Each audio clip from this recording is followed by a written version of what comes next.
Good evening, everyone. My name is Katie Zontak, and I'm the Cultural Arts Director at the JCC in Buffalo, New York.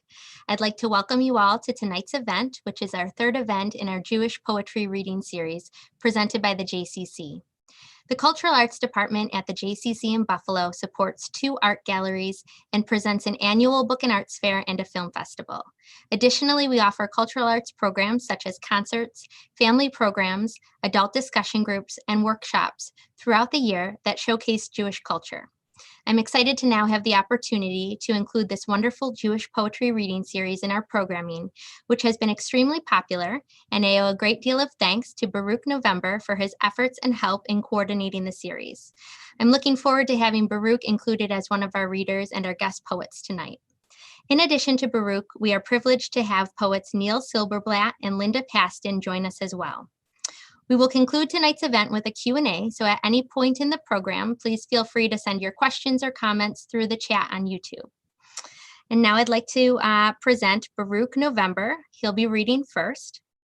Baruch November's recent full-length book of poems, published by Main Street Rag in 2019, is entitled Bar Mitzvah Dreams. The poet Maria Mazzotti Gillen called it an amazing collection of surreal dream sequences. An earlier collection of his poems entitled Dry Nectars of Plenty co-won Big City Lit's chapbook contest. His poems and short fiction have been featured in Patterson Literary Review, Lumina, New Myths, The Forward, and Jewish Journal. He founded the Jewish Advocacy for Cultural and Knowledge, which advances the arts and literature through events and online promotion. For more than a decade, November has taught courses in Shakespeare, poetry, and writing at Touro College in Manhattan. So Baruch, if you join me on screen, please.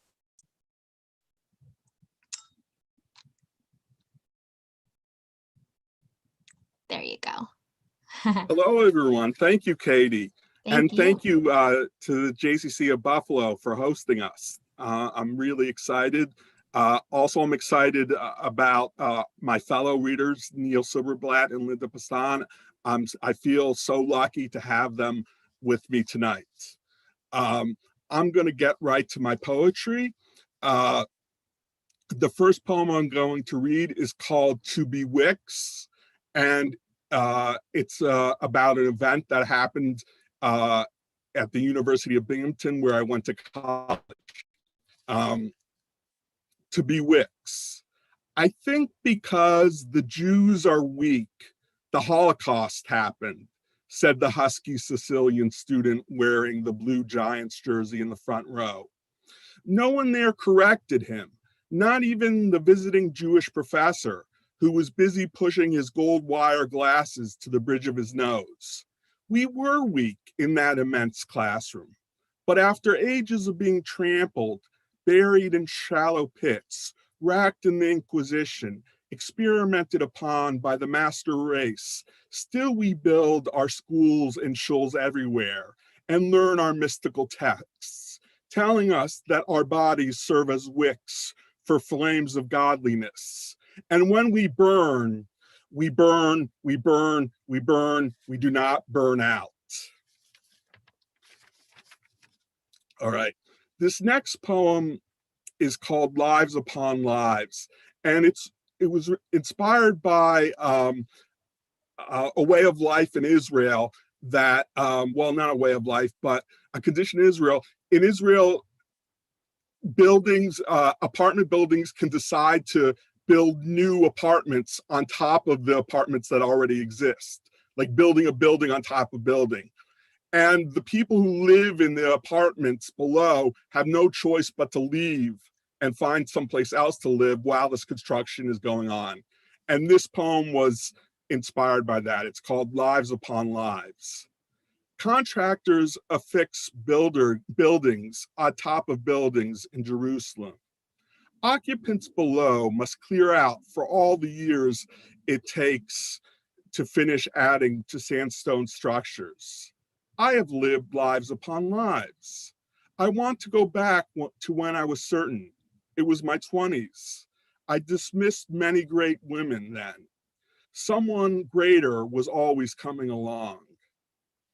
I've been an inept architect. I built for one who does not live with the truth of others, I built for starlight, not shelter. I built for the ghosts of those never born. I built a hollow home for howling winds. I built a demise in waiting and thought it a masterpiece, towering over the settled lives of others. Okay. This next poem is called A Match. And it has a quote: "How can anyone have you and lose you and not lose their mind too?" That's by St. Vincent, the musician. Okay, and now to the poem. Of course, Freud would have warned me from the start not to fall in love with a girl who had the same first name as my mother. But the girl was from Cuba and floored her silver BMW with me beside her into the great darkness of Jersey City. I tried so hard to make it last, so it did not last. She made sure after a few months I knew it was not love, but I knew what I knew. Curious, I wrote her years later, knowing she had been married, asking her if she had children yet. She didn't write back right away, then said no. I told her how very surprised I was, to which there was no answer, as my sadness had found its match in my cruelty. This poem is called Caesarea, So Many Years Ago. Scarlet flowers flooded the fields. So many heavy promises instead of saying the end. You were my first. I was too weak to say no more. Pink setting sun throbbed in windows. I opened your white robe like a box from the bakery. I didn't look to your eyes until night fell. We stayed at a secular kibbutz where everyone believed we were husband and wife. Near the entrance, there was a bust on a short column. It was a sour face that had too little to drink and too much to remember. And this poem, I dedicate to Neil Silberblatt. It's about Hank Greenberg. Many of you might not know who Hank Greenberg was. He was the Sandy Koufax before Sandy Koufax came along. He was the Jew who played Major League Baseball, and he also took off for Yom Kippur. But once Sandy Koufax came along, he was sort of forgotten. But he was a great baseball player, and he almost broke Babe Ruth's home run record. He was so admired that after Babe Ruth retired, he made the most in baseball. So that shows you the respect he had. Anyway, this is called The Tiger of Detroit. Every one of his home runs in 1938 was hit off of Hitler. Rage transformed into urgency in the batter's box. He wanted so much to amaze those who called him Christ killer, Sheeny, kike, pant presser. They say only Jackie Robinson had it worse. When he did not play on Yom Kippur, he electrified the fasting congregation. Tall shul doors opened to reveal the tiger slipping through.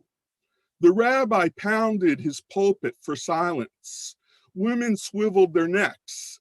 Children stood on their chairs to catch a glimpse of Greenberg, a man who never played cards, knowing his teammates would holler if a Jew threw down a full house, a royal flush, taking their earnings home to buy his wife a necklace, bright as any strand of stars.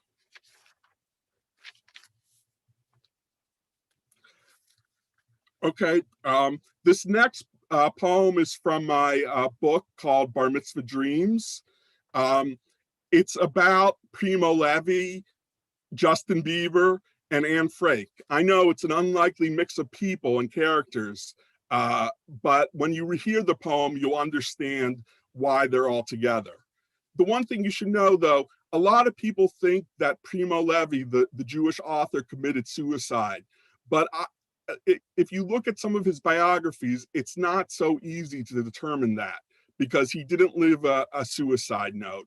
And so we never really know for certain. Anyways, this poem is called The Beliebers.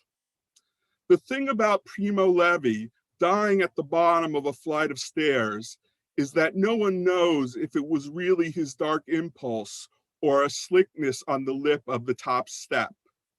Today, a teenage pop star visited Anne Frank's house and seemed certain she would have been a fan among the many millions who already love his music. The millions who don't know Primo Levi's name, too young to even think about the mystery at the top of a staircase and the darkness at the bottom. Too young to trace Levi's life back to his work as a chemist in Turin. Too young to imagine the chemical makeup of compounds needed to break down bodies still hidden in mass graves of picturesque Polish countryside, or to calculate a formula for the children those bodies never had, and to notice the great swelling vanity of a teenage pop star who knows nothing of a bunk shared with skeletons and lice and being orphaned by humanity. When you have no one anymore to lean on like a long oak banister, a comfort along the way down.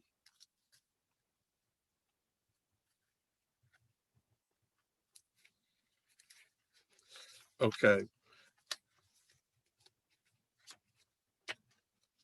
This next poem is from a series of poems I wrote about beards. You might laugh, but beards actually have symbolic nature in Judaism. That's why you see rabbis with beards. They don't just have them because they're cool. Obviously, they are cool, but beards symbolize compassion, mystically speaking. So that's why Jews have beards. Anyways, this is number 7 in my series of poems about beards. In its color alone, my beard is the sun falling upon the evening. And some days it is chafing brambles, poison sumac, creeping red vines everywhere. On other days, it is the nest I never want to leave, even if that means not finding someone to pull my beard softly toward her.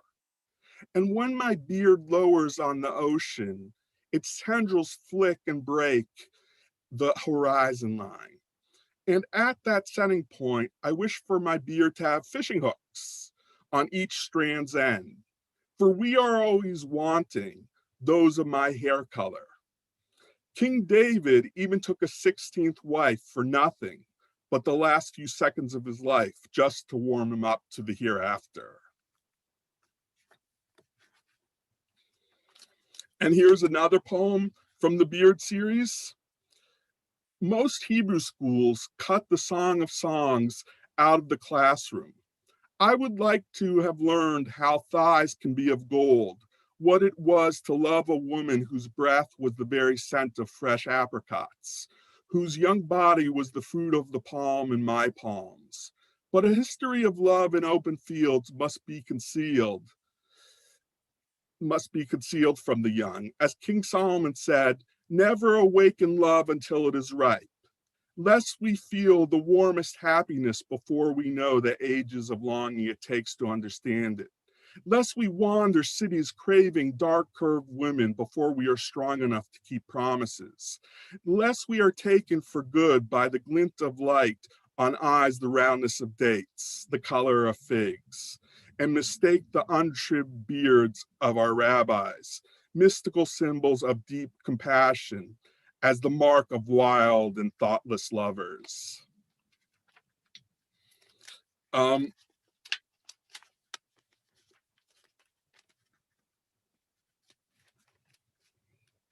on one second. Okay, this next poem is the last poem in my series of beard poems. The Zohar tells us a beard embodies the 13 attributes of mercy and compassion. Yet sometimes I only care about myself.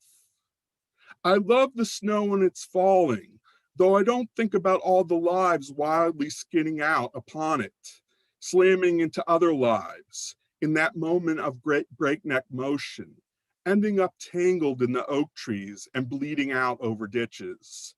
And on those cold days, I want to walk out of this thoughtless person and be someone else. Yet having mercy means sharing it even with ourselves. So I can watch the hard falling snow without thought of punishing myself inside a beard, doused with honey, darkened with bees. And I'm going to finish my reading with the first book in my poem. With the first poem in my book, not the first book in my poem. That would be weird. It's called Our Captain Speaking. What if every time our lives began to tremble with pending danger, the oncoming loss of job, spouse, great head of hair, a captain spoke above the static in a practiced voice, telling us it is just some turbulence, a storm from the east heading south. He could advise the crew to pass out, soft drinks of consolation, hard pretzels curved to the shape of life's perilous twists. And then we might believe in him, understand he needs us to remain calm, not give into throes of panic as he guides us down the impossibly low ceiling of our descent. Thank you so much for listening.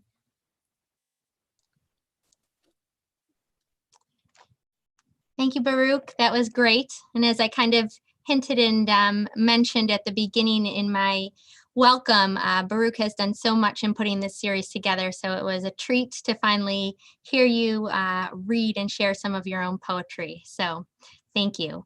Our next reader is Neil Silberblatt. So Neil, if you want to join me on camera, welcome. Neil is the founder and director of Voices of Poetry. Since 2012, he has curated more than 400 poetry events at various venues in Massachusetts, Connecticut, New York, and New Jersey, including Provincetown Art Association and Museum, the Rubin Museum of Art, McNally Jackson Books and Jefferson Market Library in New York City, the Mount Edith Wharton's Home in Lenox, Mass., and Chesterwood in Stockbridge, Massachusetts. Those events have featured acclaimed poets, including former U.S. Poet Laureate Robert Pinsky and Pulitzer Prize winner Frank Bidart.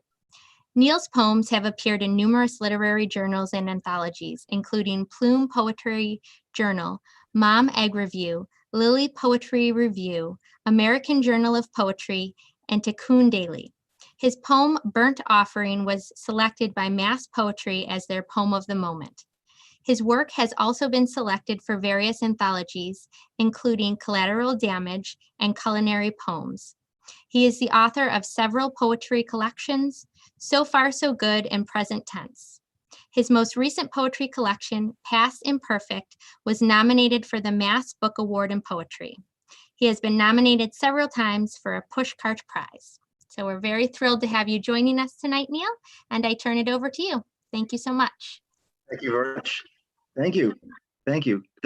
My thanks to Katie and my thanks to Baruch November and to all those responsible from the JCC of Buffalo. It is delightful to be with you virtually, and thank you for tuning in. And thank you, Baruch, for reading that wonderful poem about Hank Greenberg. I will share with you and with everybody else my poem about Sandy Koufax a little bit later.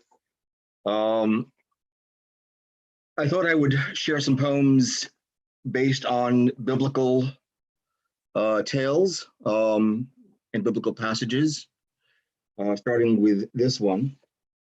It has an epigraph. After these events, God tested Abraham and said to him, Abraham. Abraham answered, I am here. God said, take your son, your only son whom you love, Isaac, and go to the land of Moriah. Offer him up as an entirely burnt offering there on one of the mountains that I will show you. Genesis 22, verses 1-2, burnt offering. When the order was given, no questions were asked. Not what kind of binding should be used, cloth or leather straps. Not how his hands should be bound, reef knot or blood knot. Not whether the boy should be told or given a chance to flee before the butchering began. not whether the boy would feel pain, not even why. Like Stanley Milgram's experiment, in which the test subjects obediently complied, administering incrementally higher shocks, despite the screams, Abraham went along, just following orders. There is no mention of how loudly Isaac screamed or begged for his life.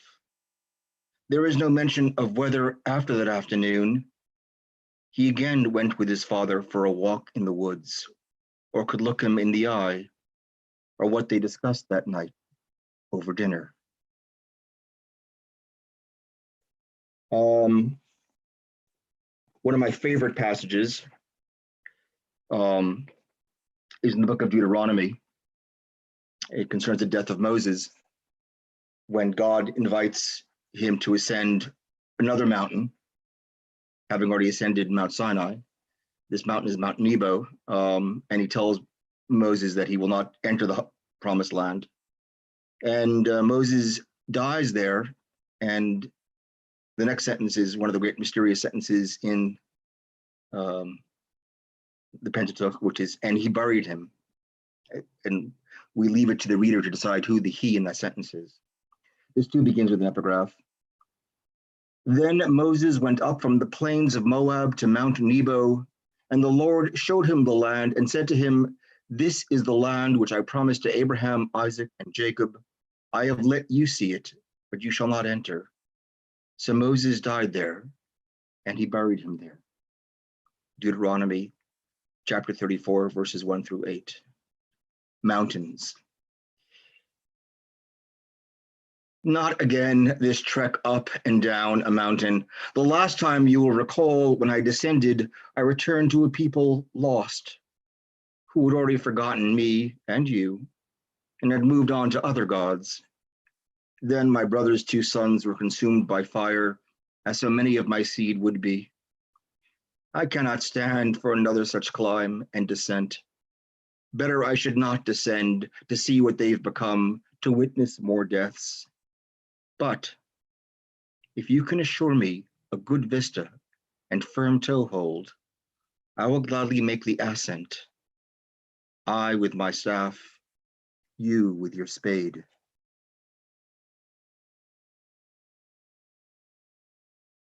Another favorite passage is the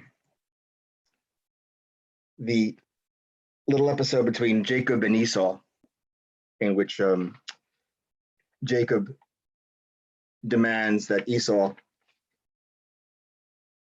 give him his birthright. This too has an epigraph. Think of all the Bible you're learning tonight, folks. When Jacob had cooked stew, Esau came to him from the field, and he was famished. And Esau said to Jacob, "Please, let me have a swallow of that red stuff there, for I am famished." But Jacob said, "First, sell me your birthright."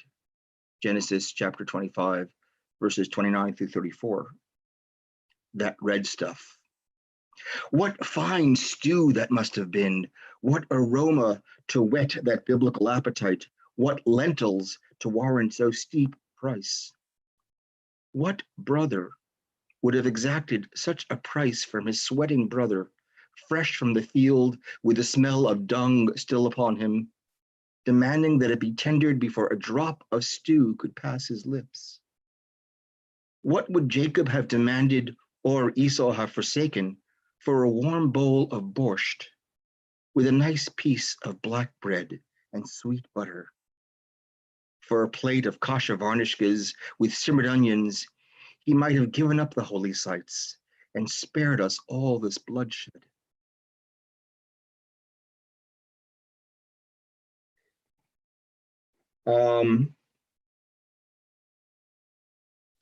A poem that I wrote following the shooting at the Tree of Life Synagogue,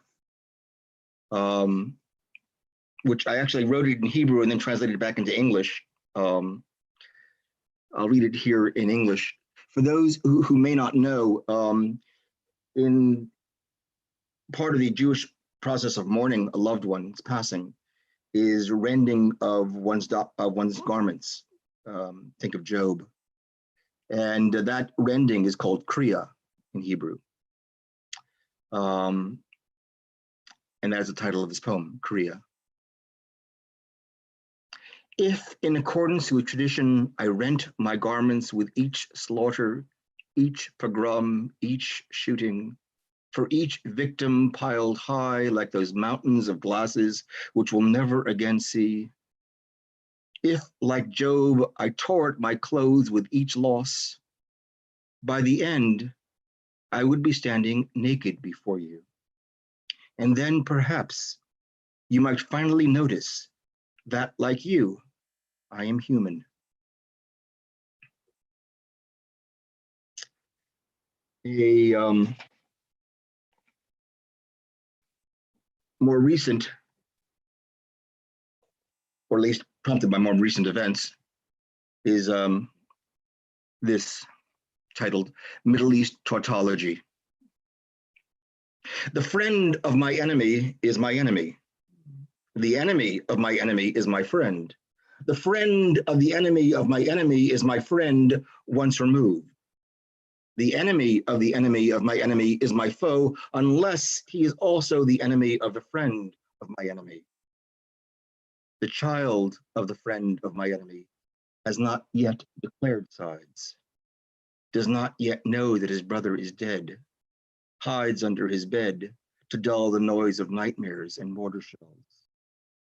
The blood of my enemy and the friend of my enemy and his child is on my hands and the hands of my enemy and his friends.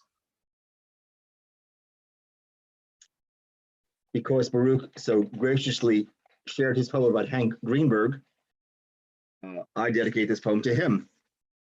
It is about the great Sanford Braun, who people better know as Sandy Koufax. Sandy Koufax was the pitcher for the Brooklyn and then later the Los Angeles Dodgers. And he refused to pitch in game one of the 65 World Series, since that game fell on Yom Kippur. Donald Drysdale was called in to pitch that game in lieu of Koufax. After he allowed 7 runs in 2.5 innings, Walter Alston, the Dodgers manager, came to the mound to remove him from the game. Drysdale reportedly said to Alston, quote, "I bet right now you wish I was Jewish too." This too is an epigraph taken from a prayer that we recite in Yom Kippur. Quote, "On Rosh Hashanah it is written, and on Yom Kippur it is sealed, who will live and who will die, who by fire and who by water." That is from the Unatana Tokef, which is recited in Yom Kippur. This is called Yom Koufax. Who shall discover their insinuated lineage stuffed into a locker, and who shall languish in the showers of doubt? Who shall put on the uniform and who shall refuse? Who shall be elevated and who shall strike out? Who shall await the catcher's coded signal and who shall deliver his own clear message? Who shall pitch a perfect game without throwing a ball? And who shall give up 7 runs in 2 2/3 innings? Who shall stand with hands over hearts as Monday night patriots, and who shall never stand taller than when taking a knee? Who shall enter the ring and bloody his opponent, and who shall forfeit his crown by refusing to lend his hand to slaughter? Who shall be exalted on the mound and in the hearts of his people, and who shall be yanked by an irate manager at the age of 56? I should note that Don Drysdale passed at the age of 56. Sandy Koufax is still alive. Draw your own conclusion. There was recently and I don't know why, a rash of acts of vandalism at Jewish cemeteries, people defacing and overturning headstones. And since my mom and dad and grandparents all live at Jewish cemeteries, I take this rather personally. So this is addressed to people who do those kind of dastardly things. It is titled, "To Those Who Overthrow Stones." Why do you bother? So much effort for so little gain. We are not here. We cannot be found in this place. You might, for all the good it will do, decapitate the weeds which grow between these stones, but then you might be accused of tending our graves. Also, you would be stuck with all those seeds scattered about, and who knows where they might land and take root. Perhaps you wish to sully or erase our memory, but that too is not to be found here. It reposes among the trees, rocks, clouds. Overturn them. What would a nice Jewish boy be without reading a poem for his mom? My mom, in her 95 years, kept kosher. For those of you who don't know what that means, it means that she could not eat and would not eat milk and meat together. So no pepperoni pizza, no meat lasagna, no chicken soup with cream. This is a recipe poem.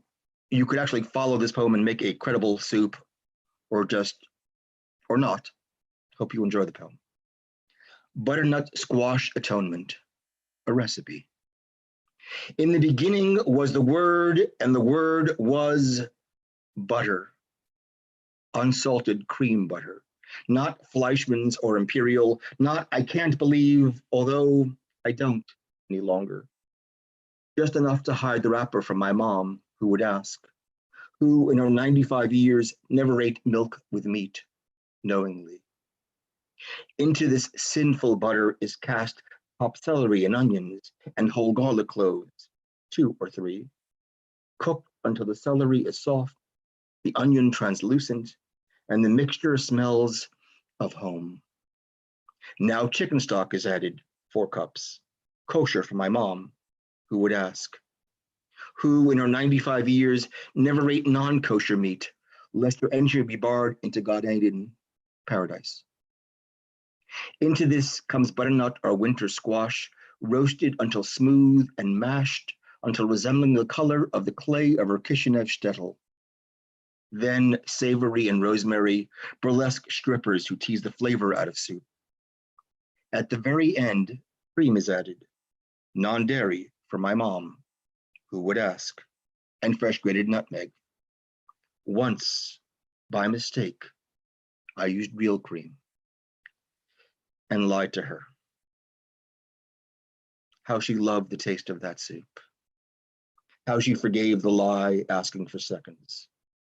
Oh, do not cast her from paradise on account of that tainted soup.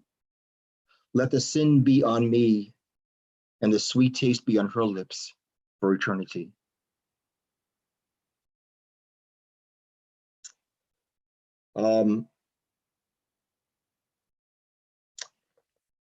I was invited to write a poem for the winter holidays on the theme of world peace. And this was the result. This is published actually in an Israeli poetry journal. Aisle 14. For the moment, they rest here in the cool mist, figs from Lebanon in close embrace with dates from Syria, keeping watchful eye on thin-skinned Jaffa oranges.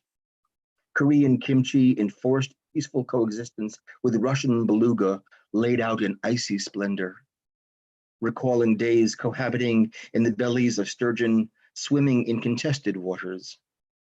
Olives in military camouflage, harvested in Ramallah, bulldozed over to make room for settlements, share space with blood-red pomegranates culled from collective farms in Judea, fertilized in an uneasy truce with rockets imported from Gaza.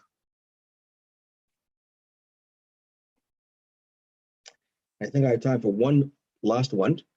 I hope that's right, Katie. Somebody asked me to explain what kashrut means. And instead of giving them the entire 7-volume explanation, I offered this poem.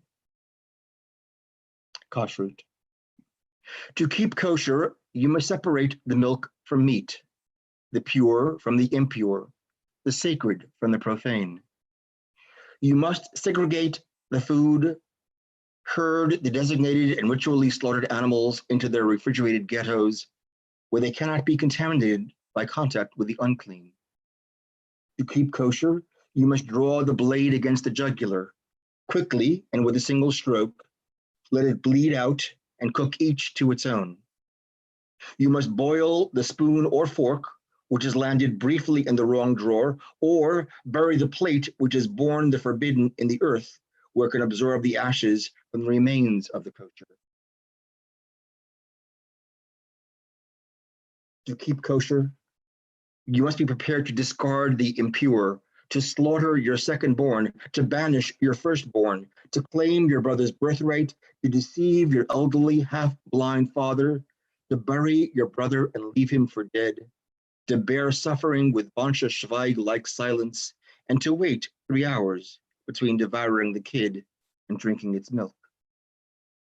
You must renounce all manner of shellfish, and your brother and his children, if they transgress, and stand silent as they are swallowed by the earth. Above all, you must purify your soul, soaking it in brine for the requisite millennia until it hardens before roasting, and hope that when you are done, it is pleasing to God and his people.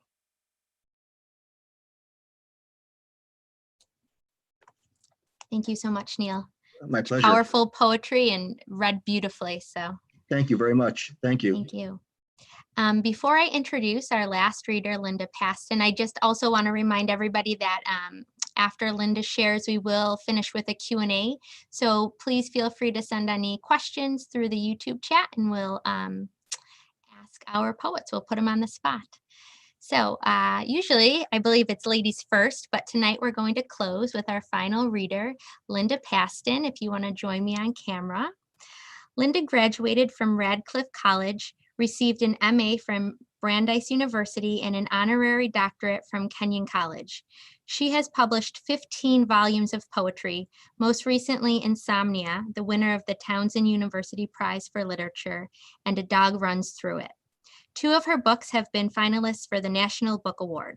She has won numerous awards, including the Radcliffe Distinguished Alumni Award and the Maurice English Award. In 2003, she won the Ruth Lilly Poetry Prize for Lifetime Achievement. Paston is a former poet laureate of Maryland. Her work has been translated into 7 languages. So I think we're in for a treat. Thank you so much, Linda. I turn it over to you. Okay. Am I on? Yes, you're good. Okay. Thank you so much for that introduction. And it is very nice to be in Buffalo without having to get on an airplane, I must say. I'm going to start by reading some poems about my grandfather. My grandparents were the main way I learned anything about my Jewish heritage. And this first poem is called A Real Story. Sucking on hard candy to sweeten the taste of old age, Grandpa told us stories about chickens, city chickens sold for Sabbath soup, but rescued at the end by some chicken-loving Providence. Now at 95, sucked down to nothing himself, he says he feels a coldness, perhaps the coldness David felt, even with Abishag in his bed to warm his chicken-thin bones. But when we say, "You'll soon get well," Grandpa pulls the sheet over his face, raising it between us the way he used to raise the Yiddish paper when we said, "Enough chickens, tell us a real story." And this is about the place in Eastern Europe where he came from, Goodnow, and it was the sound of that, the guttural sound of that word that inspired this poem, Goodnow. When he spoke of where he came from, my grandfather could have been clearing his throat of that name, that town, sometimes Poland, sometimes Russia, the borders penciled in with a hand as shaky as his. He left, I heard him say, because there was nothing there. I understood what he meant when I saw the photograph of his people standing against a landscape emptied of crops and trees, scraped raw by winter. Everything was in sepia, as if the brown earth had stained the faces, stained even the air. I would have died there, I think. In childhood, maybe of some fever, my face pressed for warmth against a cow with flanks like those of the great ants in the picture. Or later, I would have died of history like the others who dug their stubborn heels into that earth, heels as hard as the heels of the bread my grandfather tore from the loaf at supper. He always sipped his tea through a cube of sugar clenched in his teeth, the way he sipped his life here, noisily, through all he remembered that might have been sweet in Goodnow. And this poem is called The Grandfathers. They hid in barbershops, in steam baths, in shuls, and on the benches of small concrete parks, spending their few remaining coins of laughter on each other, swallowing humiliation like schnapps in one gulp.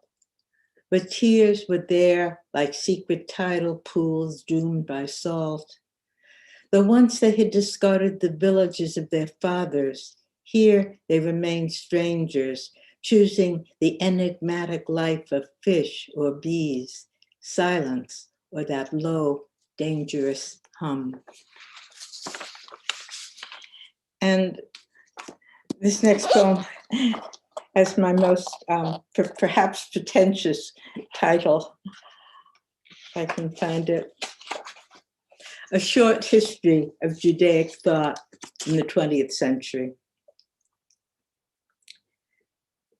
The rabbis wrote, although it is forbidden to touch a dying person, nevertheless, if the house catches fire, he must be removed from the house.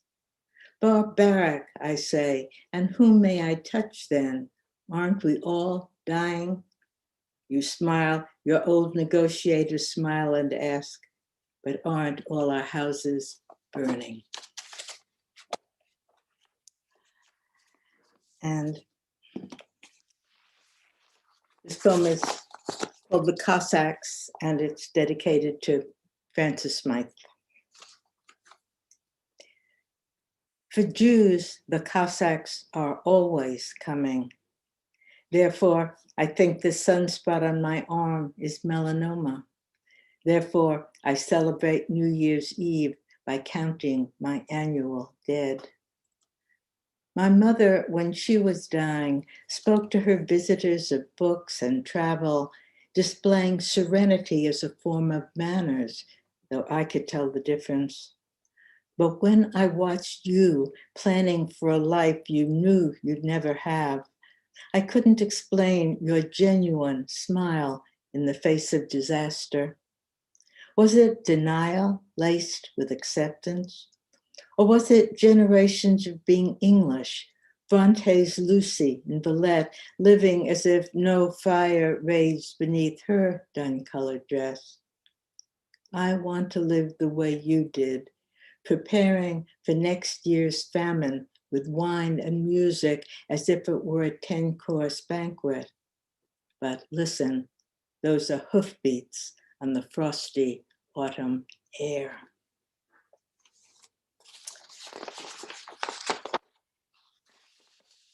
And this poem is really about language as much as anything else.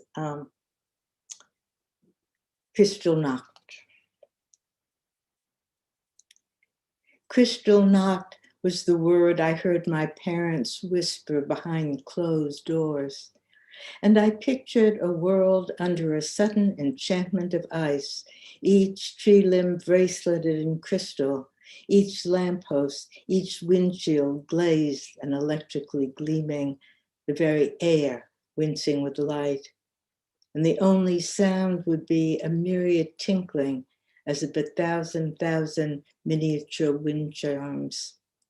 the treacherous beauty of words, crystal night, the stars themselves blazing and frozen in place.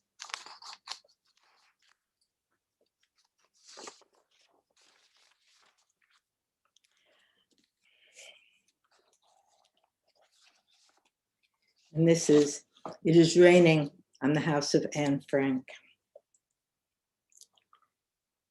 It is raining on the house of Anne Frank and on the tourists herded together under the shadow of their umbrellas, on the perfectly silent tourists who would rather be somewhere else, but who wait here on stairs so steep they must rise to some occasion high in the empty loft, in the quaint toilet, in the skeleton of a kitchen, or on the map, each of its arrows a barb of wire with all the dates, the expulsions, the forbidding shapes of continents. And across Amsterdam, it is raining on the Van Gogh Museum, where we will hurry next to see how someone else could find the pure center of light within the dark circle of his demons.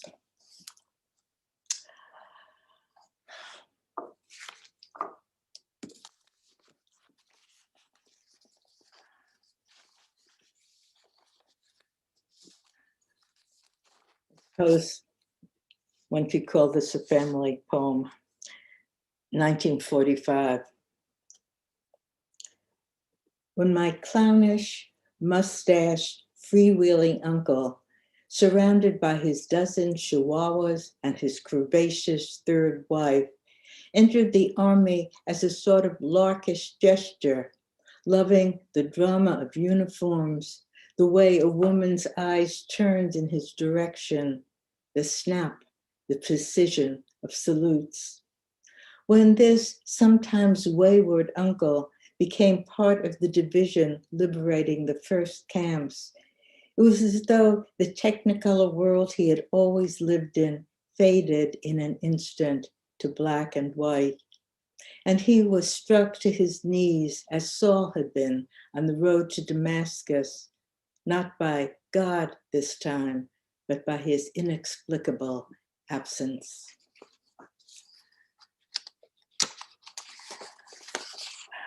I must say, my uncle was never the same.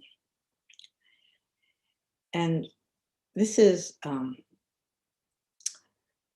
is called What We Are Capable Of, and I wrote it after reading of prisoner abuse at Abu Ghraib. What we are capable of is always astonishing, though never quite a surprise. Astronomers find more evidence of dark matter, the newspaper says on the next page, a fact or metaphor.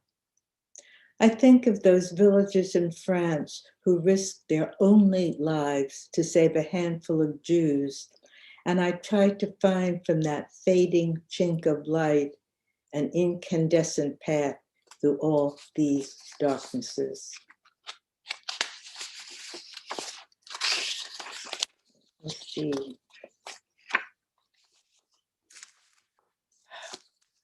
I'm going to read just a couple of more poems. I'm going to read a poem called Ethics. It isn't specifically a Jewish poem, but I think ethics is something that we all think about often.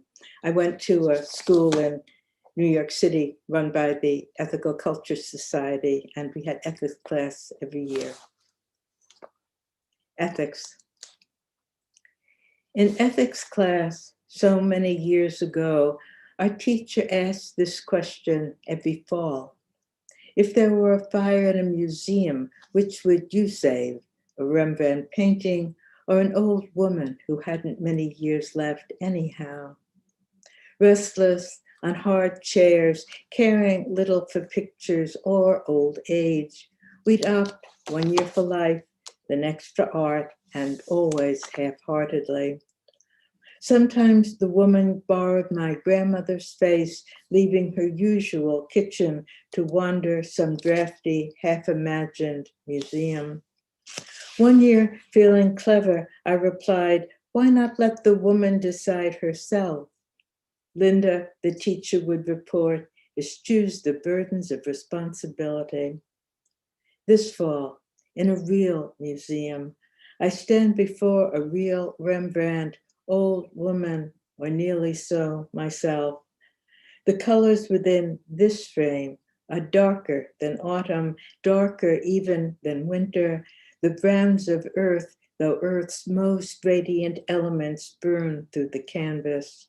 I know now that woman and painting and season are almost one, and all beyond saving by children. And I'm going to end on a poem that I hope is a little bit hopeful, called In the Forest. The trees are lit from within like Sabbath candles before they are snuffed out. Autumn is such a Jewish season, the whole minor key of it. Hear how the wind trembles through the branches, vibrato as notes of cello music. Notice the tarnished coppers and browns, the piles of leaves just waiting for burning. Though birds are no longer in hiding, though children in bright scarves are kicking the leaves, I smell the smoke and remember winter. Praise what is left. Thank you.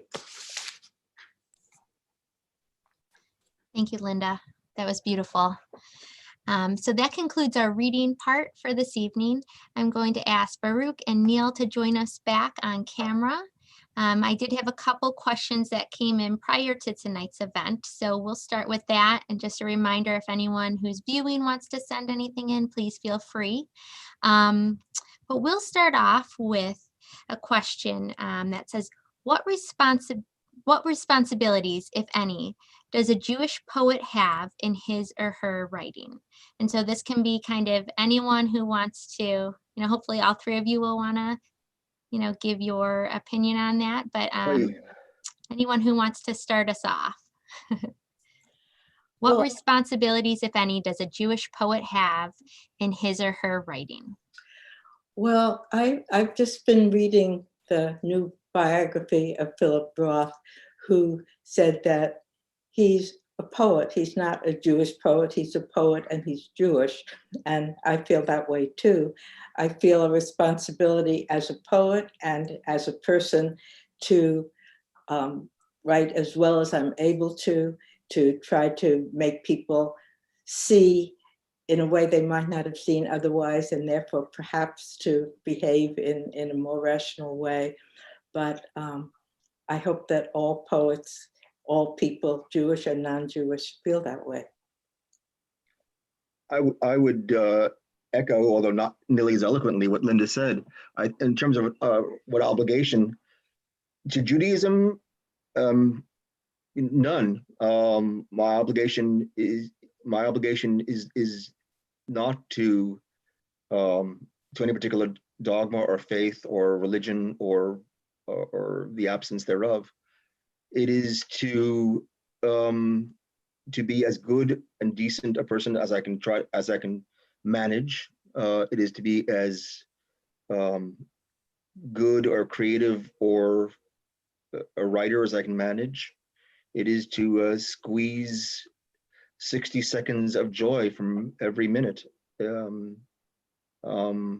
But in terms of the obligation, nobody should ever lift up a pen or set fingers to a laptop thinking, oh, I am now obligated to write a poem in honor of maybe the poet laureate of Great Britain. He's called upon to honor the passing of Prince Philip. But beyond that, that is fatal, I think, to creativity. If we first imagine, I must now write a poem which celebrates X and such, or which venerates so and so. I couldn't imagine my doing it. I can't imagine any any self-respecting poet, writer, artist, choreographer doing it. So the obligation, nothing and everything, but not because I was born Jewish, but because I was born.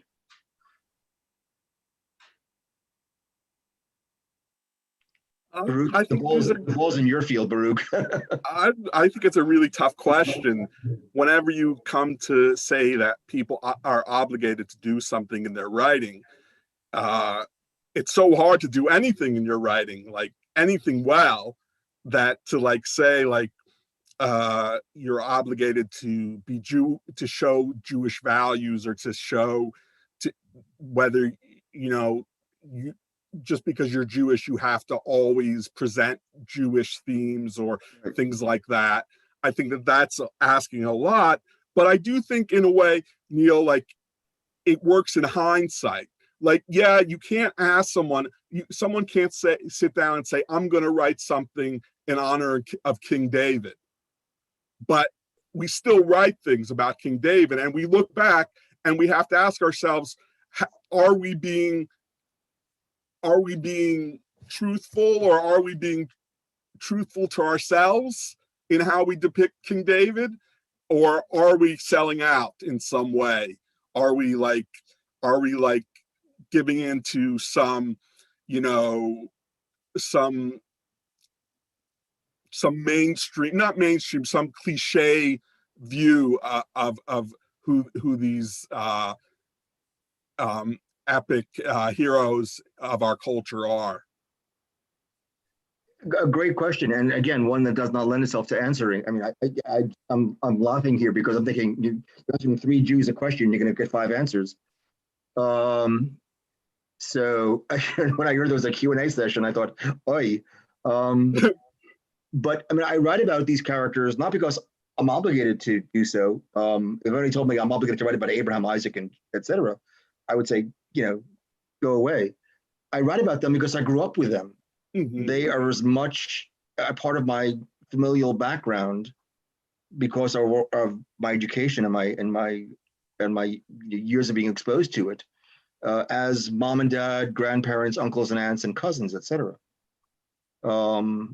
So I feel like they are, in a way, family members. In fact, in my book, Past and Perfect, and it's not a plug for the book, the group of poems about them is called Family Portraits. I didn't write it because I thought I was obligated to write poems about the matriarchs and patriarchs of our faith, but I wanted to explore my feelings about them, which are kind of conflicted, frankly. So I think as long as we're honest with ourselves, mm-hmm. We're fulfilling our obligation as artists. And what being honest with ourselves is that's another subject for another thesis. Thank you. And I think it's true when you mentioned any other type of artistry as well. Choreography, dance, visual arts would probably all somewhat get the same answer with that. Yes. Another question that came in, do you ever turn to the Torah for inspiration? And if so, which part do you find most illuminating? Oh, boy. Well, may I jump in, or? Please. Yeah. I'm assuming people know what the Torah is, but for those who don't, it's the 5 books. We don't call it the Old Testament because that presupposes it's going to be a new one. We just call it the Torah, the 5 books. For me, Numbers and Leviticus are kind of dry. I mean, there's some good stuff in there, but because I love opera, the death of Moses in Deuteronomy is the most operatic part of the Torah. I mean, just imagine his life and everything is leading up to this great moment when he's going to enter the Holy Land. And by the way, you're not being allowed to enter. And that passage that I referred to, and he ascends Mount Nebo and he dies there. And then the next sentence is, and he buried him there.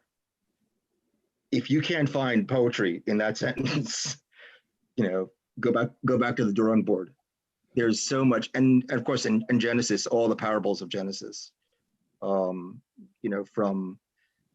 the garden to Jacob wrestling with an angel, to Jacob and Esau. I mean, it's all there, and it's not because these are great important lessons, although some people obviously view them as such. It's because they show us these incredible matriarchs and patriarchs as being incredibly flawed human beings. And therefore, it sheds light on our own frailties and our own vanities. So yeah, I turn time and again to the book of Deuteronomy. And I love Alter's new translation of the 5 books for those who haven't yet found it. Because the King James Version.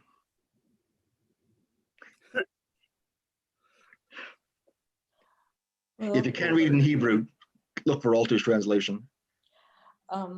I've been more or less obsessed with the Garden of Eden and with Eve. One of my books is actually called Aspects of Eve. She goes through all of my books. I must have dozens and dozens of poems, and I tried to stop writing them. I said, enough. And so in my last book, I actually have a poem called On the Death of Eve, and I kill her off. But afterwards, the garden keeps appearing. Even in my latest very small book called A Dog Runs Through It, I even have a dog in the garden. So Genesis has been part of my life forever. Why do you think that is, if I can ask? Well, the 2 women that have obsessed me are Eve and Penelope. I also have many, many, many Odyssey poems. And I don't know, I've just always identified with both of them, Eve more than even Penelope. My husband has always been a wonderful gardener, and we've sort of lived in a garden until recently. And I don't much like apples, but otherwise, given Judea, they probably weren't apples, they probably were pomegranates. Well, I actually have a poem called Perhaps It Was a Pear Eve Ate. So I've been very influenced, particularly by Genesis. Well,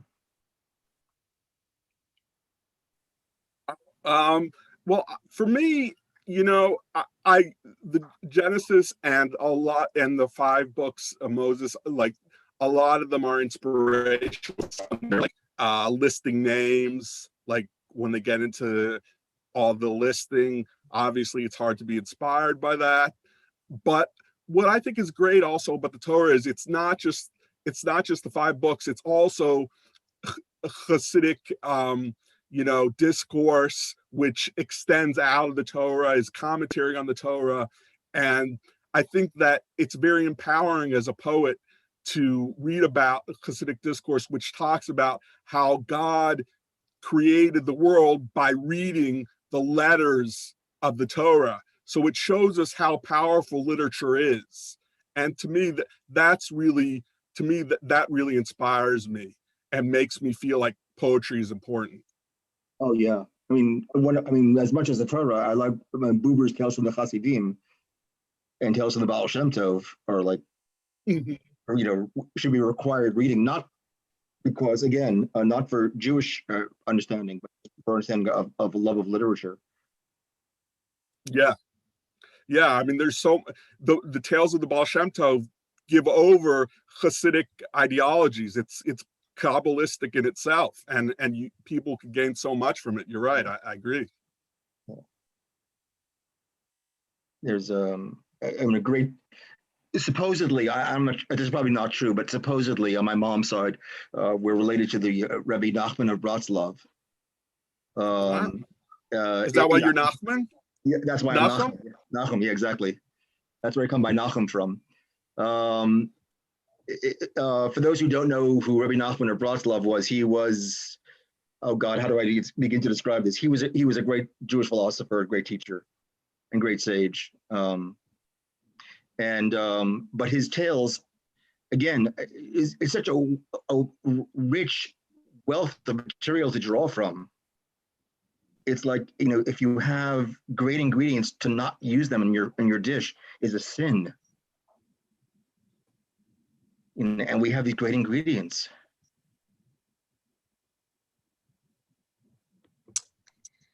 Thank you. We have one final question here that I think is kind of a fun one to end on. But before we get to that, I wanted to know if any of you had any questions that you wanted to ask of the other poets, or just any other comments or anything. I'd definitely open it up to you. If not, I'll move on to our last question here. But Just say to Linda and to Baruch what a joy it was to hear them read. I thought you all were just so unique and different. It was a really nice, good job, Baruch, in pairing everybody together tonight. It was a great hour of poetry that we had. So the final question is, would Bob Dylan be an appropriate participant in a Jewish poetry series? Like Cunningham. Leonard Cohen would be better, but he's dead. To quote Philip Roth again, he very much wanted to win the Nobel Prize and never did. And someone asked him how he felt about Dylan having won. And he said he thought that was great, and that maybe next year they give it to Peter, Paul, and Mary. A wonderful answer.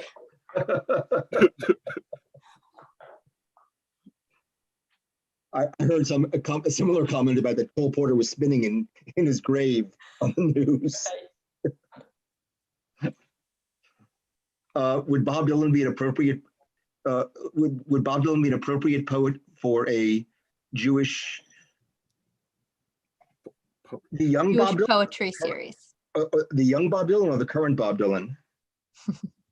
You could choose, I guess. Oh, I choose in that case, if you're given a choice, I choose the young Bob Dylan. Right. I don't care what he would read or sing, but I sure would be there. Oh yeah, absolutely. You know. Yeah. He would definitely draw an audience. It would be good to go before him, warm up everyone for him, you know. That would be great. If anything, that would be worth it. It'd be a tough act to follow, yeah. His Q&A would be so circular. Like the questions, you wouldn't get any answers. You would just get questions back. It would be, if anyone's ever seen him interviewed, he must be one of the hardest interviews of it for any journalist, because he just turns the questions back into questions. But even he had fun with the Torah. Highway 61 revisited. I mean, that God said to Abraham, "Kill me a son." Yeah. Some question as to whether Allen Ginsberg wrote that line. But even he had fun with the Torah. Yeah, I think some of his songs would lend themselves more to poems than others. I mean, but I think for me, you always have to wonder when someone has like the music, the sound that goes with the words, you always have to wonder what it's like if the words just came without the sound, you know? It's always a question. Sure. And we never can answer it because we never have the words first. What's the old story about somebody approaching Jerome Kern's wife at a party and said, "Your husband wrote Old Man River?" And she said, "No, my husband wrote pointed to Oscar Hammerstein. He wrote Old Man River." I may have the order. I may have it reversed actually, but I will double check on that. Katie, thank you so much. Will this be on YouTube? Will this be available for those who are not watching it currently? It is. So it's recorded and it'll be available on YouTube. So the link that was sent out for people to view live is actually the link that they can see the recording on. So Terrific. I can share that around. And also in the email that I sent out, I had links for books for all of you. So everyone that's still stuck around, please go back and visit that email and view the books and support our poets. And thank you again to all three of you for a wonderful, wonderful evening tonight. Thank you Um, very Yeah. much. It was Thank very you. enjoyable. And again, this is a nice way. One of the nice things that's come of all of this is being able to connect like this without, as you mentioned, Linda, having to fly or travel. So we have one final reading in our poetry series, and that is on Monday, May 24th. So I encourage everybody to join us. You can sign up the same way. Just visit the JCC website. Bob Dylan will not be performing. I'm sorry, what? Bob Dylan will not be performing in that event. No. Unless he sees this and wants to contact me, but. For you, Neil, he's willing to come for you, Neil. Only for you, though. Yeah, yes. Yes. So thank you again. Everyone stay well and have a wonderful evening. Take Thanks care. very much. Thank you very much.